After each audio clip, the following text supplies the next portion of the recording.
Vo farmárskej reví sme vám ukazovali, že na Slovensku máme špičkových producentov jablk. Dnes vám dokážeme, že u nás máme aj top výrobcov, napríklad náradia. Málo kto tuší, že na Slovensku máme výrobcu farmárskeho náradia.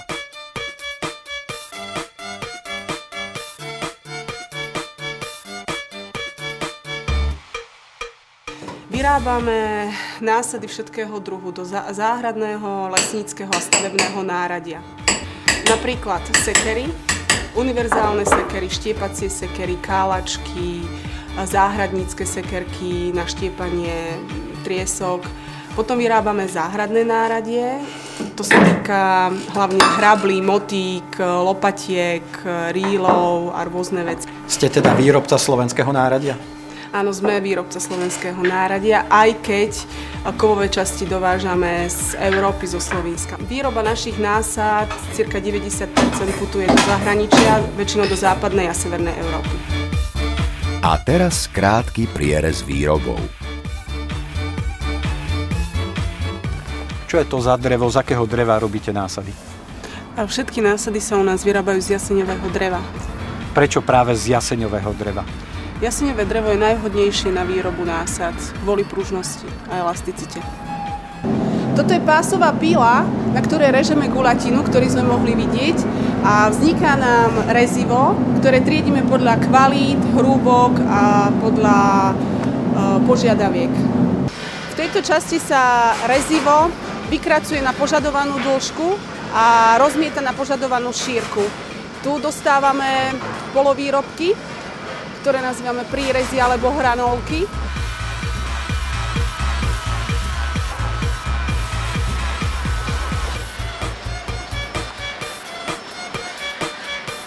Po výrobe prírezov putujú tieto hranolčeky do automatov, z ktorých vyrábame už hotové finálne násady a rúčky. Hotové násady a rúčky putujú sem do logistického skladu, kde nasadzujeme a spájame hlavy s násadami. Doma sme na koniec násady do sekery dávali vždy aj drevený klin. Robíte to aj vy, prečo? Áno, presne tak, tento postup dodržiavame aj my. Dávame tam drevený klin a 2 kovové kliny. Lebo keď sa na surovo nasadí iba hlava na násadu, tak zostávajú po okraji voľné miesta, fugy, a musíme ich vyplniť. Tým pádom sa roztiahne to drevo a vyplní krásne tú hlavu, aby sa hlava nelogala na násade. Na záver praktická rada, ako rozoznať dobrú sekeru.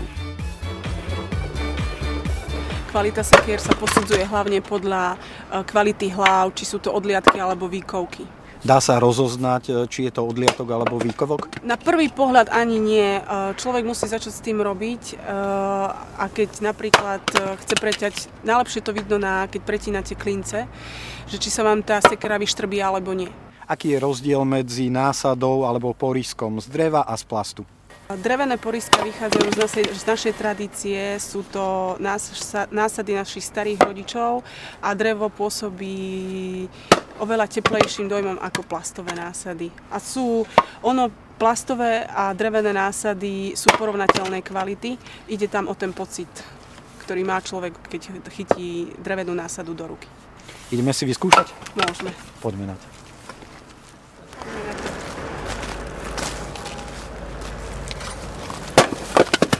A môžem si to skúsiť aj ja? Môžem.